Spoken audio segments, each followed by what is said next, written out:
So, hello guys, what's up? It's me again, Alicia nyo, at nagbabalik ulit para sa ating panibagong video.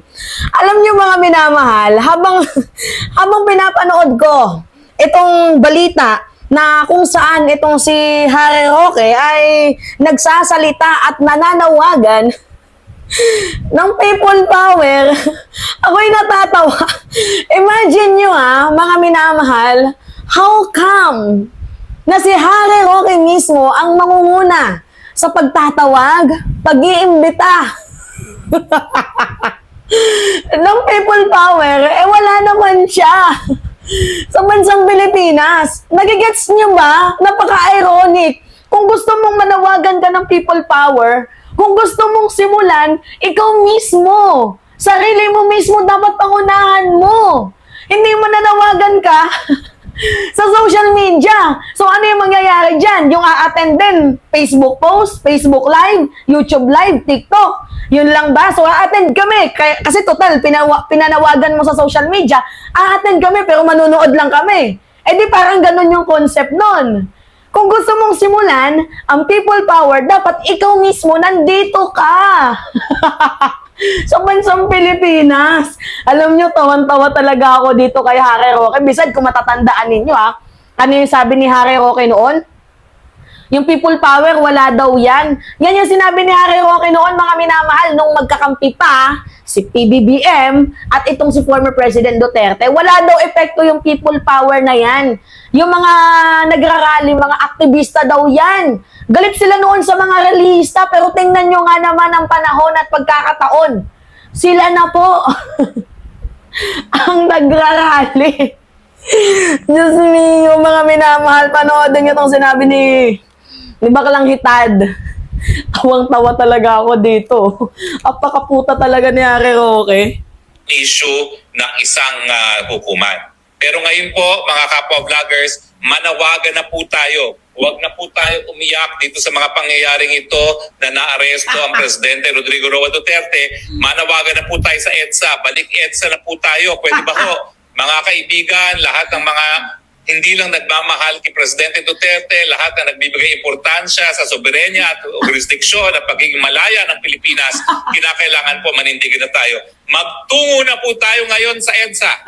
Okay, mga vloggers, magkaisa na po tayo ng boses ngayon. Patunguhin na po natin ang ating mga followers sa EDSA dahil yan lang po talaga ang solusyon ngayon.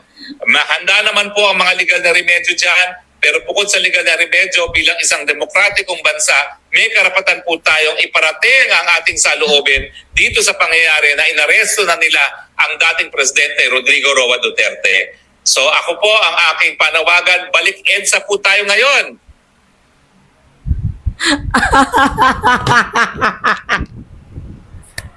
Nakakaloka mga minamahal. Hindi ko alam kung ano yung magiging initial reaction ko. Yung nananawagan ka ng people power sa social media, tinatawag mo yung mga vloggers, 'di ba? Pero wala ka dito sa bansang Pilipinas. How come na mangyayari yung people power ninyo na ikaw mismo na nagtatawag? Ay, nako. Ikaw mismo na nagtatawag, ikaw mismo na nananawagan, ay hindi man lang nagpapakita sa bansang Pilipinas. Ano yun? Sige guys, mag-people power tayo sa cellphone. Ay, Diyos ko. Alam mo, Roque, payo ko lang para nang medyo hindi ka napapahiya, bago ka bumuka ng bunganga mo, siguraduhin mo muna, no, na yung pinaglalaban mo or yung hinihikayat mo or kung something else like that, pinapangunahan mo. Mauna ka, pangunahan mo. Magtatawag ka ng people power, pangunahan mo. Biruin nyo, hindi ba naman kakupalan to, mga minamahal? O, tingnan nyo kung gaano katarantado itong si Harry Roque. Nananawagan people power, siya yung nagtutulak ng people power, tapos siya nagtatago. Ngayon, di ba? Yung ikaw mismo, nananawagan ka ng people power, pero ikaw yung nagtatago. O, basahin natin yung mga komento, O, sige, attorney, pumunta na kayo sa EDSA. Nag-aantay sa inyo si General Torre. Uy, binabasa ko lang yung comment dito sa YouTube,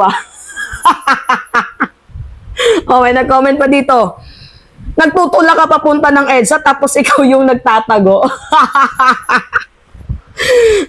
Ang enjoy magbasa ng comment, mga minamahal. Oh, ikaw yung pumunta, wag mo kaming idamay. Tama nga naman.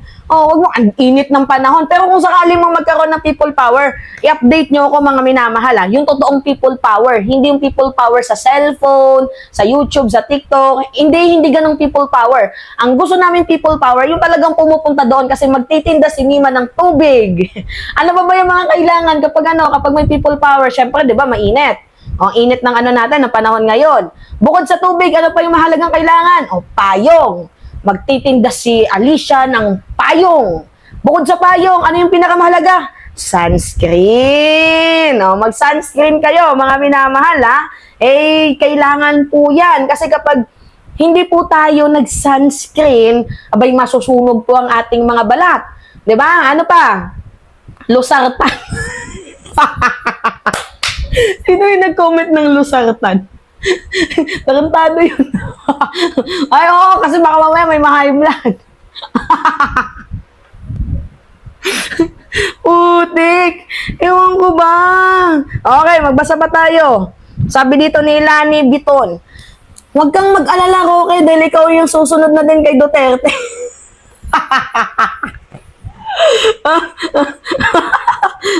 Okay. Sabi ni Arturo Garcia, basta ikaw mauna, baklang mataba, susunod kami. Ang problema, ang lakas mo mag-udyok, pero tago ka naman ng tago. Sabi ni Miguro Toyoto 4271, uy, magtungo daw tayo, ikaw nga, tago ng tago.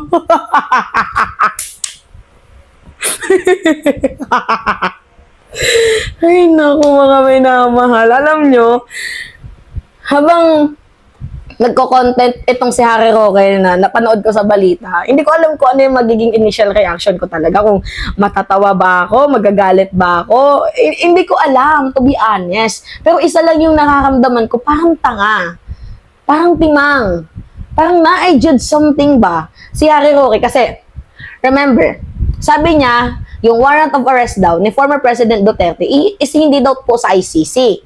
Yun daw po, yung warrant of arrest niya is yung patungkol sa inciting to sedition. Na-debunk. Kasi ICC nga. Nung pag-uwi ni former President Duterte, ang sabi niya, alas 4 pa raw darating. Pero nahuli si former President Duterte, alas 10 ng umaga.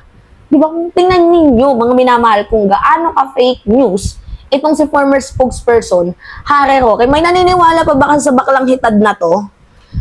May naniniwala pa ba dyan? I think wala na eh.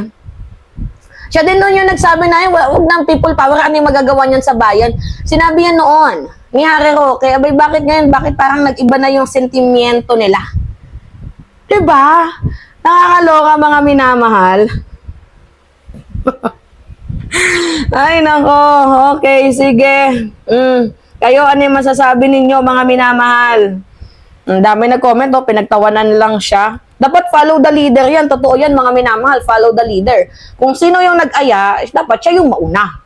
Kaso kung mag-aaya ka, tapos wala ka naman, parang wala ding sense yung people power ninyo. Diba?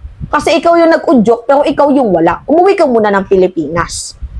Yun lang, mga minamahal. Anyway, pengi lang po ako ng comments, likes, and share. And also, don't forget to hit the subscribe and click the notification bell, mga minamahal, for more update para po sa ating mga video na i-upload. Yun lamang po. Ingat, mga kababayan.